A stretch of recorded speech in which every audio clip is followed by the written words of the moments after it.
有啲人就話7月嗰啲預言啊嗰啲咁樣啦，之後冇發生到咧，啲人就會話因為多咗人講喺呢個世界嘅即係天理就係咁樣噶啦。如果多人講嘅嘢咧係唔會發生嘅。哇！呢個仲戇鳩。一啲心理學都關事嘅，咁其中一個就係叫做 hindsight bias 啊。當一啲嘢發生咗就話嗱都話噶啦，我老豆都係咁啊，佢都係一個預言家嚟嘅，所以即係我就唔會話佢講嘅時候我就信唔信，咁如果佢講咗而中咗嘅話咪信咯，都係有少少馬後炮咁樣咯，會變咗。係咪馬後炮？係咯，你當我我會話用事實去證明佢係啱定錯咯。例如佢話下年就會轉行噶啦，或者批你30歲會結婚噶啦嗰啲咁樣。我唔係驚佢講嘅嘢中嘅，而係我驚佢講完嘅嘢咧，我會 tune 咗我嘅思維去咗嗰邊，然後我會跟住佢講嘅嘢去做咯。即係變相你將個果倒果為因咁樣啊。係啦，我目標會去咗嗰邊咯。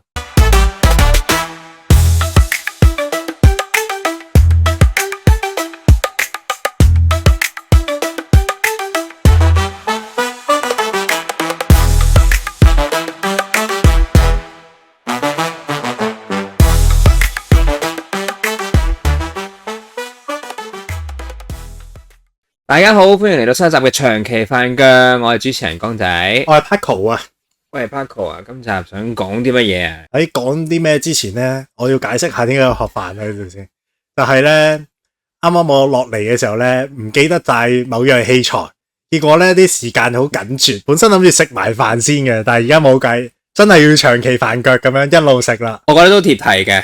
係嘛？同埋我哋開台前，其實我有諗過會唔會加盒飯喺呢度一路食一路做嘅，但係似乎我哋嗰個咬字嗰方面可能會受影響。我盡量好啲咯，即係食完嚼完跟住先講嘢咯。如果唔係你就 keep 住講嘢啦。都得嘅，咁我哋都忙啊嘛，食飯時間就要一路做一路食。好，喂，其實除咗呢樣之外咧，我有樣嘢好想講嘅，係就係咧，我最近發現我媽原來有睇咯。睇你個 podcast 係啊，點啊？有咩 comment？喂，我想講我係翻到去屋企啦，跟住佢無啦啦話：阿細佬，你之前唔係好中意《西遊記》係咁背嘅咩？跟住我撈一撈，哎呀，佢一定係有睇咯。哦，你而家搞到我唔好夠膽講啲好踩界嘅嘢。預咗啦，我哋會紅啊嘛，呢個 channel。你阿爸媽有冇睇咩？冇啊，唔係咯，睇抖音噶嘛佢哋。咪所以我諗下點樣調整下呢啲嘢先。係啊，做下遮樣咯，做下先遮樣啊。係啊，之前嗰啲都冇人睇翻噶啦，應該。OK， 好，咁我哋今日講咩啊？我想講下啲有趣現象啫，係啦，咁就係其實都已經比較耐歷史噶啦，咁就係可以回想翻喺7月嘅時候咧，有一單好爆嘅預言啊嘛，你記唔記得係乜嘢？係日本地震嗰個，你講。係冇錯，就係呢個一個比較著名嘅漫畫家龍樹亮啦，係啦，咁佢一本好出名嘅畫作。已經去到第2冊噶啦，咁第2冊就我所看見的未來啦，叫做。而家唔值錢啦，冇人買啦。都唔係嘅，唔好抌心口啊啲人，唔好咁講住。我仲有啲預言嚟緊嘅，可能嗰啲會應驗咧，係啦。咁但係其中一個比較爆嘅同埋 relevant to 我哋嘅就係一個7月5號嘅大地震啦嘅預言啦。佢就話一個日本唔知邊個地方有個9級。或者以上嘅大地震就引起咧嗰啲咩菲律賓、台灣、香港嘅地震，嗰啲講到日本陸沉又成噶嘛，係啦，就連成一線咁樣，咁所以都影響埋我哋。所以嗰陣時咪有一段時間就係啲人話7月唔好去日本啊咁樣。你有冇信啊？我冇信，我有去日本，唔係不過我就夾假期啫，7月1號翻咯，即係實不相瞞。我阿媽話想喺日本俾我制止咗。喂，原來你就係嗰啲我比較鄙視嘅人。其實都冇乜好解釋嘅，就係半信半疑咁又即係我會個心態就係君子不立危牆之下。點解咧？即係如果有啲咩真係發生咗嘅話，咁點算咧？即係我會咁諗啫。咁嗰個旅行又唔係一定7月一定要去嗰啲走唔甩嘅嘢嘅，即係你。其實可以7月唔去，跟住9月先去咁樣噶嘛。係，但係點解你會受呢一個預言影響啊？咪之前講到實牙實齒又話條友又中咗咩311大地震又成噶嘛，咁咪寧可信其有啊。同埋嗰期咧，唔止佢一個講嘅，即係香港都有啲風水師啊，同埋之前泰國有個又係啲師傅咧，就都有話7月最好就唔好去日本啊。同埋我記得除咗呢個之外咧，佢科學都有解釋話，唔知6月嘅時候已經係咁有地震又成噶嘛，5級6級左右啦嗰啲咯。但係嗰個係其實日本就 keep 住都已經不嬲都係有大小地震。嗰排留意多咗咯。係啦，就係咧嗰排就因為呢個預言咧多咗新聞報啊 ，Facebook 多咗 post 講啦，咁之後咧呢啲數據咧突然間浮出嚟，之後亦都有其他嗰啲電視台啊又做嗰啲唔知咩防災嘅節目咧。YouTuber 都有啦，係啊，咁之後搞到人好似好好 ready for 呢樣嘢咁樣，係啦，咁所以嗰陣時都有少少恐慌，亦都有人咧就因為咁冇去日本啦，但係啲機票都係冇平到，係啊冇平到㗎，黐線嘅，即係如果佢真係有平嘅話咧，咁可能真係我會放我阿媽去啊嘛，係咯咁樣咯，咁我就覺得呢個現象比較有趣啫，係啦，咁但係咧實不相瞞。雖則咧呢一個預言我冇信到啦，但係其實我以前都係一個比較迷信嘅人嚟嘅，即係都會人哋講呢啲預言我都係會信咗嘅。我親身經驗咧有一個比較早期嘅預言咧就係08年啊，08年有個預言啊，係啊，08係咩預言啊？係啊，咁啊08年就呢個我哋祖國嘅偉大盛事啦，08年北京奧運啊，大家係啦。咁啊，2008年8月8號咧，就係嗰個北京開幕禮啦。咁8月8號好意頭啊！係啊，好意頭。但係咧，正當大家都以為好意頭嘅時候咧，原來有一啲嘅預言咧，就俾人攞嚟就恐怖化咗佢。係點樣啊？記唔記得嗰陣時有5隻福娃？哦，係啊，北京歡迎你啊嘛。係啦，背背正正咁樣啦，係啦，咁佢哋每個福娃咧都係即係一個神獸咁樣啦，你當即係都象徵一樣嘢嘅。咁咧佢有5隻啦，咁一隻就係頭上面有風箏啦，一隻就係西藏羚羊啦，一隻就係有聖火啦，一隻係熊貓啦，另一隻咧就係頭上面有條魚喺度嘅。OK，係啦。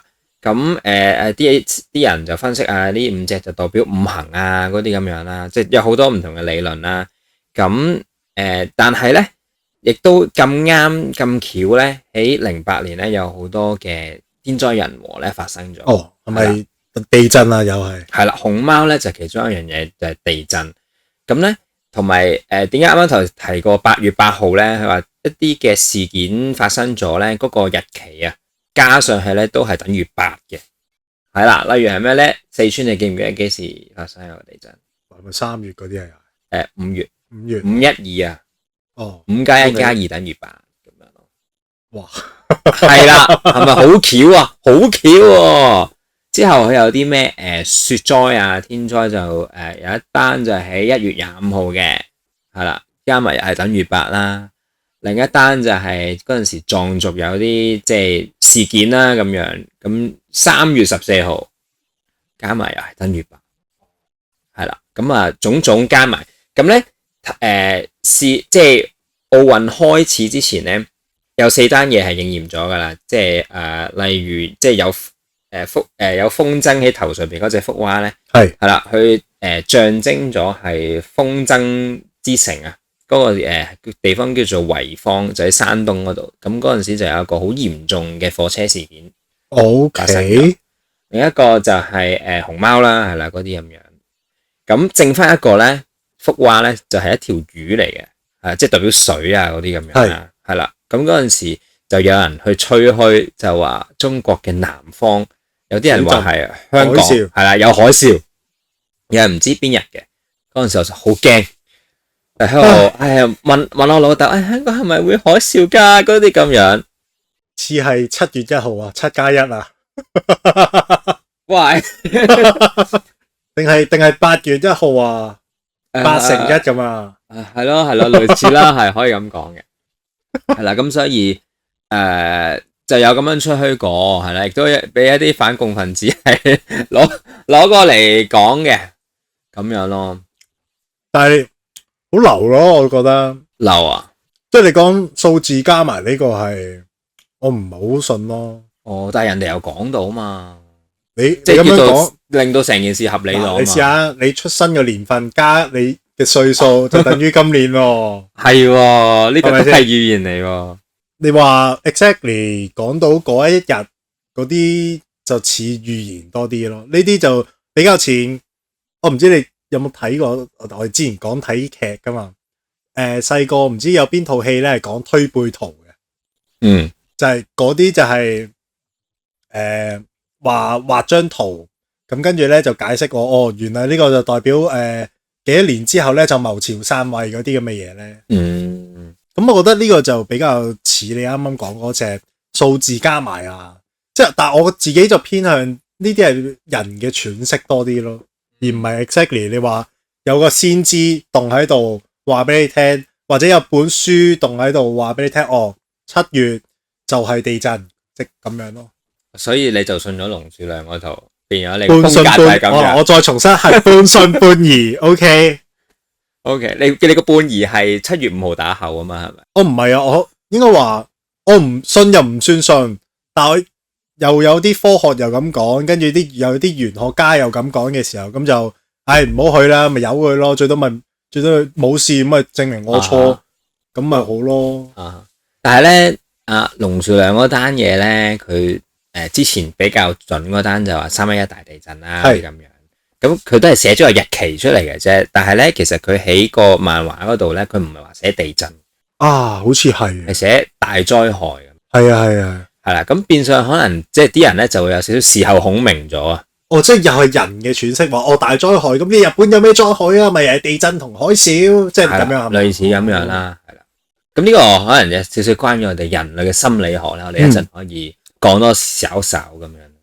係啦，咁仲有一單嘅。除咗08年之外，2012咯，冇錯啦。2012嗰個幾深刻噶，因為我記得嗰陣，即係嗰陣我哋都仲係比較細個啦，但係都全城熱話咁滯喎。係啊，全球添啦，因為都比較國際性嘅，你有套戲噶嘛，2012就係2012咯，係啦，咁佢就即係詮釋到成個事就係全世界就出現大災害啊咁樣。中國都拍翻套福娃做戲咁樣，有個流浪地球咯，咁唔係5隻福娃啊嘛，你自己詮釋下咧，入邊可能已經有啲 detail 喺度啊。可能其實拍咗套戲，我哋唔知啫。不過你講翻2012咧，嗰陣我記得，即係佢好似個預言係12月幾號啊？12月21，係嗰陣我記得係聖誕聯歡會嚟嘅，係啊。正想講，因為嗰陣時係啦，升 con 咁就每一班就有啲表演咁樣啦，係啦，我好記得就係嗰陣時大家都喺度等，有事發生未咧？因為冇地震咧，好似唔係咩？唔知咧，但係都會有啲 expectation 噶嘛，有啲幻想咁樣啦。咁嗰陣時即係每一班出嚟表演嘅時候咧，大部分嘅主題都係喺度話要珍惜眼前人啦。即係我記得有啲人就話。如果今日真係世界末日嘅話，你會做啲咩咧？嗰啲咁樣係咯，所以就大家都會喺呢個氛圍喺度。嗰陣有冇人笑呢個瑪雅嘅？但係而家啲人就笑龍樹亮嘅，點解？多咗人討論啫，定係因為瑪雅因為個普及性再多啲？因為龍樹亮好明顯就係除咗香港人之外咧，好似其他國家都唔覺得冇乜嘢噶嘛。係嘅，因為我哋 relevant 啲啊嘛。咁但係2012嗰個就全世界都喺度講，即係個雞排就係全世界嘅雞排，冇錯。但係嗰陣時未有咁多人討，即係互聯網未有咁多人講啊嘛，social media 未有咁多人講，所以而家多咗連登多咗 Threads 咪多人講咯。同埋咧2012嗰單嘢咧，事後都有人解釋嘅，係點咧？佢話原來即係其實12月21號咧就嗰個係世界末日㗎啦，但係個末日嘅意思就唔係話好有全世界有大災害，而係話舊嘅時代已經完結咗啦，人類新嘅時代 The New Age 新紀元咧就由嗰一刻開始進入咗啦。哇！佢係事後先講㗎嘛？呢啲係咪？我唔知，我估係啦。係啦，通常講得呢啲嘢就係你冇事啊。點解冇事啊？哦，因為你 New Age 嗰個末日唔係解呢個末日咁樣噶嘛。係啊，即係好多人都有咁嘅解釋㗎，即係有啲人就話即係前一排嗰啲咩7月嗰啲預言啊嗰啲咁樣啦，之後冇發生到咧，啲人就會話因為多咗人講喺呢個世界嘅即係天理就係咁樣㗎啦。如果多人講嘅嘢咧係唔會發生嘅。哇！呢個仲戇鳩。所以你一講咗出嚟咧，多咗啲能量集中咗喺嗰啲事件上面咧，嗰啲事件就唔會發生。我想講能量呢個能量派咧，係我極力覺得成件事好弱智嘅諗法。係咩？唔係喎，呢個我有少少。你猜啊？半信半疑啦。哦，即係你係買水晶啊、手鏈嗰啲嚟嘅。呢啲未必，即係唔係嗰啲都係能量派嚟嘅。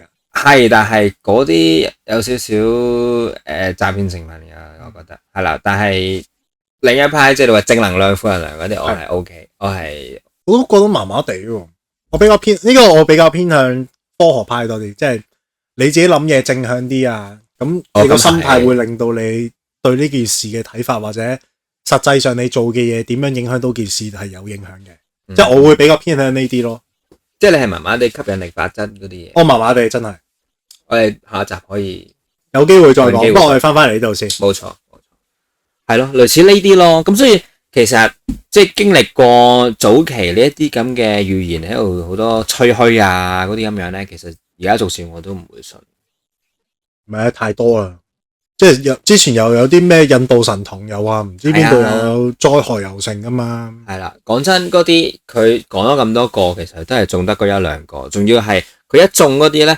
都係一啲似是非是嘅嘢咯，即係好似佢講唔知嘅咩邊年邊月邊日有邊個死咗，或者有邊個地方有大災害。其實有啲似七師傅咩年頭講某個字數嘅藝，即係某個字頭唔知 A 定 Z 嗰啲字頭嘅藝人咧會出事。喂，大佬你全世界唔係，唔好話全世界，佢講香港啦。咁你全香港咁多，我當好似 T 咁樣，你可以係姓謝。你可以個名係T 字頭期中都得㗎啦，跟住話講嘅就係佢啊，咁你出咗事之後先認嘅啫。係啊，所以我覺得呢啲命中率好低咯。但係呢個咧就係點解成日即係咁多流料放咗出嚟，但係啲人都有信咧？咁就係即係一啲心理學都關事嘅。咁其中一個就係叫做 hindsight bias 啊。係啊。係點樣啊？我都唔知，不過咧維基就話即係呢個啦。即係其實就主要係關於你一個現象就係馬後炮啦。即係七師傅係少許啦，係啦。我唔講邊個師傅啦，呢啲我哋冇咁大影響力嘅啫，人哋好大影響力，我哋唔好爆名出嚟。唔係，我自己個人諗法啫。個人諗法 OK 係啦。係咯，咁就係即係當一啲嘢發生咗就話嗱都話㗎啦。我老豆都係咁咯，佢都係一個預言家嚟嘅，所以。係啦，所以呢啲嘢咧就會令到我哋好似心入邊就已經認定咗嗰樣嘢，之前已經講過啦，咁樣係啦，就會發生嘅。咁但係當嗰樣嘢冇發生到嘅時候咧，個 bias 就會令到我哋自動過濾走咗呢啲嘢咯。係啦，另一個 bias 係咩話？叫做 confirmation bias。呢個係點樣咧？就係只係信自己想相信嘅嘢。咦，又係我老豆。係啦，啲老豆都係咁。呢個有少少就係似我哋啱啱講咧，就話阿龍樹亮嗰個即係第一冊咧，咪寫311大災害咁樣嘅。係啦，咁大災害可以乜都有嘅，你可以話唔知印度邊個群島其中一個角落頭有水災咁樣，咁佢都係大災害。咁但係啲人就會 relate 咗咁啱就係311大地震嗰單嘢。即係可能件事係冇關聯性嘅，但係我哋自己個腦咧就將呢兩樣嘢拎埋，係啦 relate 咗咁樣，係啦，咁所以亦都有一啲嘅假設俾咗嗰個預言咁樣啦，所以就會信咗真係準啊咁樣，但係就會忘記咗佢之前另外99單唔準嘅嘢。即係如果我真係話龍樹亮係準嘅話咧，我話7月鹿兒島咪有地震咯，不過冇咁大啫，即係咁樣講係嘛？所以即係話預言好多而家都唔好信啦咁樣。你話嗰啲教會成日有嗰啲咩詮釋聖經，又話咩末日預言啊嗰啲嘢咧，係啦，或者啲咩 AI 嘅時代，原來係已經係魔鬼喺度誘惑人類嘅即係末日時代嚟㗎啦，咁樣呢啲我就唔好信嘅咁樣，係啦。咁但係咧有樣嘢咧，我覺得都比較神奇嘅，係咩？係呢個光明卡，有冇聽過？哇，有聽過呢個 term，但係唔知實際係點樣。咁啊，光明卡就係總之係一副卡牌遊戲啦。咁咧佢入邊咧就有唔同嘅情景嘅，係啦。咁即係你當係一啲技能咁樣出嚟啦，係啦。咁就係入邊有啲情景咧，佢描繪咗出嚟咧，就同我哋現實有一啲以前發生過嘅意外啊或者災害咧，好類似嘅。咁有一個就係例如啲911事件，係啦。嗰副牌咧，其實喺唔知1980幾年嗰陣時已經出㗎啦。咁但係911事件2001先發生啦，咁樣或者戴安娜嘅之死啦，係啦，或者一啲嘅災害啊嘅情景咧，喺副牌都有出現過，係離奇地巧合嘅，而嗰個畫面咧都好相似。係咪呢個又係我哋啱啱講嗰種 relate 落去㗎咋？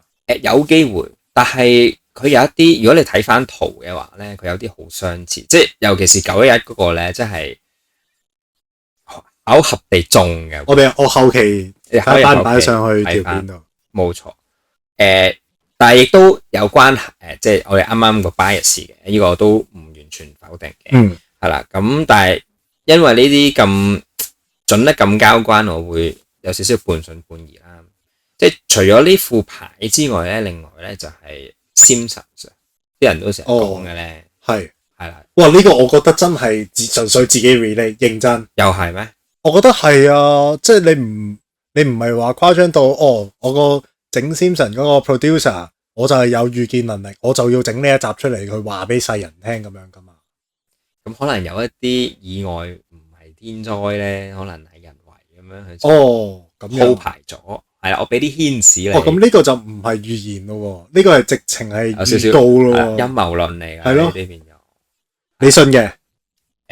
冇話唔信咯。即係又係同我龍樹一樣。係人類總是係咁樣嘅。OK， 係啦，呢啲咯，所以有一啲嘅一啲畫面，我哋之後可以 show 翻俾大家睇。但係即係以前成日細個聽咩 Big Boys Club 啊嗰啲咩咧，成日講啲陰謀論咧。咁就會有講呢啲，我就覺得都真係幾重。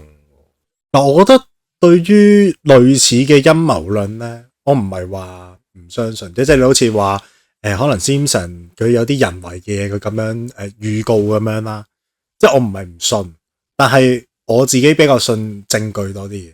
即係如果你實牙實齒有份 document 話到明係咁樣嘅時候咧，我就會去信咯。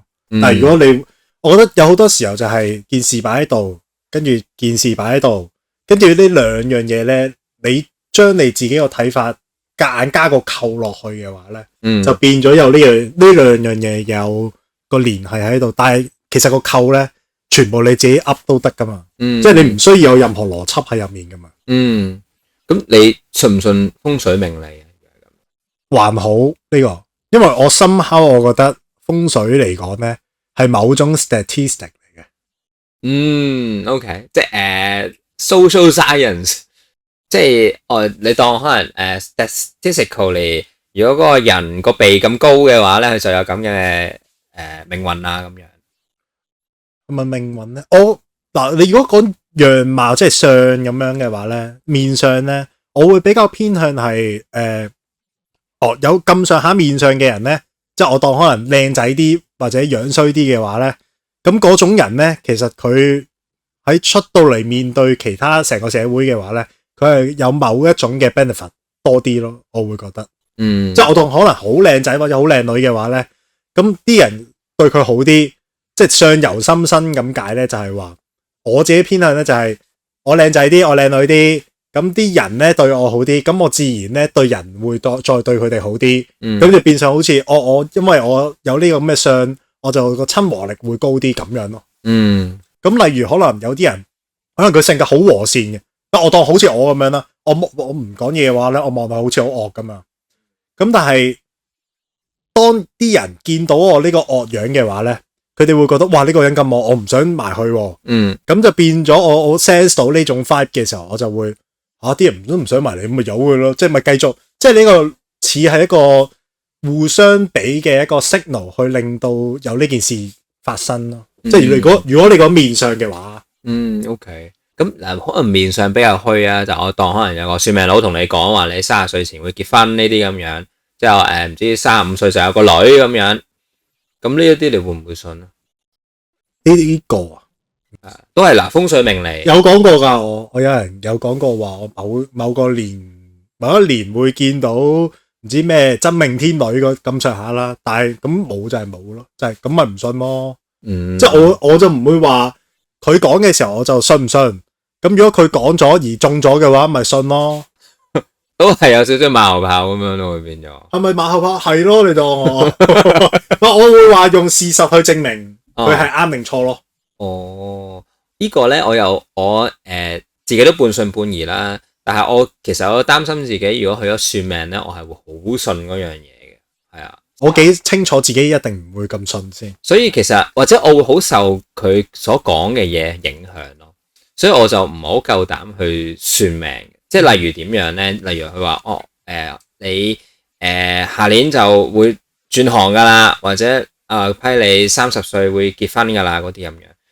我唔係驚佢講嘅嘢中嘅，而係我驚佢講完嘅嘢咧，我會 tune 咗我嘅思維去咗嗰邊，然後我會跟住佢講嘅嘢去做咯。即係變相你將個倒果為因咁樣啊？係啦，我目標會去咗嗰邊咯。係啦，因為我個 focus 會去咗我30歲我會結婚，所以我30歲前我就要揾一個伴侶咁樣。所以我就係比較偏向聽咗先咯。咁我自己清楚自己聽完，我唔會受呢啲影響嘅，應該都即係嗱當個參考咁樣。係咯，風水命理非精密科學咁樣。咁但係有啲宗教咧，即係好似我當古時中國咧佛教咁樣啦，佢係有某啲宗教咧，佢好似彌勒教咁樣咧，佢哋咧係會有某種預言話，未來咧就會有個彌勒降世去救世咁樣嘅。咁呢種咧，其實佢都係都算係某一種嘅預言嚟嘅。但係我哋而家事後，即係可能幾百年、幾千年之後睇翻咧，我就會睇落去就覺得佢哋會用某種嘅宗教去包裝一種預言啦。但係實際上咧，佢哋會用呢一種嘅預言咧，去操控嗰陣時嘅民眾嘅心理，然之後去達成某種嘅政治目的。例如好似啱啱我話彌勒教咁樣，我哋可能睇周星馳嘅時候會見到有白蓮教，咁佢哋咧就係彌勒教嘅變體嚟嘅。就係話如果彌勒降世咧，咁你而家就救世界啦，咁咧啲人咧就要反抗呢個國家咁樣。咁呢個咧，我自己覺得就係同樣都係算預言，但係佢就會變咗係另一種意味咯，而唔係真係純預言咁樣咯。好多人會覺得預言嗰個即係本意就係我話俾你聽，你自己去慎防嗰樣嘢發生啦，或者自己小心啲啦咁樣。但係咧有啲人就會用咗語言同埋人嗰個羊群心理啊，嗰種恐懼咧去控制佢哋。啱啱你講呢個一個例子啦，咁或者其實近代啲嘅就係啲人。即係往往就係會用當可能聖經啦，係有啲教會即係叫人飲雙氧水嗰個教會啦，係啦，即係佢哋都會用嗰啲嘅經文咧係去曲解咗佢，然之後咧就會話俾你聽，你唔乖，你唔信主咁受審判日咧你就會受難啊咁樣，或者係嗰個災害個末日嗰個情況就會係有啲邊度會有地震咁樣，即係會去嚇你咁樣。咁就係佢哋會好識用呢一啲嘅心理啊，或者係曲解嗰本經文嘅原意咧，就去控制啲人咁樣咯。係好似經常都會發生。啱啱講雙氧水嗰個，即係香港嗰個教會啦。係啊，我哋之前嗰集就係話有講即係呢個嗰個教會咧，佢係其中一個說法咧，會話有千年蟲呢樣嘢噶嘛。即係2000年嘅時候會有某種蟲咧，就會突然間出現咧，咁就去說服嗰啲教眾啦，去買嗰啲防災物資咁樣噶嘛。咁結果聽收，我哋睇翻方東升嗰個節目咧，咁就知道領晒嘢啦啲人。即係呢個就係唔係嗰陣時白蓮教嗰種去推翻政權嗰種目的，但係呢種就係為自己嗰個教會去謀利嘅目的咯。係，即係唔係批評邊一個宗教，但係往往就係會有人去利用宗教或者人類嘅弱點去操控佢哋。咁所以預言呢樣嘢咧，我覺得就我自己咧就係事實出到嚟我就信啦。所以唔係都係半信半疑，或者即係好難去一刀切嘅。即係我覺得人有基本嘅恐懼都係正常嘅。但我又諗緊，其實就算到時真係出到嚟咯，我都未必信。而家諗翻轉頭，即係你好似龍樹亮咁樣，之前中咗311㗎。咁但係佢今次唔中，我就唔信咯。OK。因為我哋有啱啱我哋講嗰堆 bias 去佐證點解佢係唔可信啊嘛。係。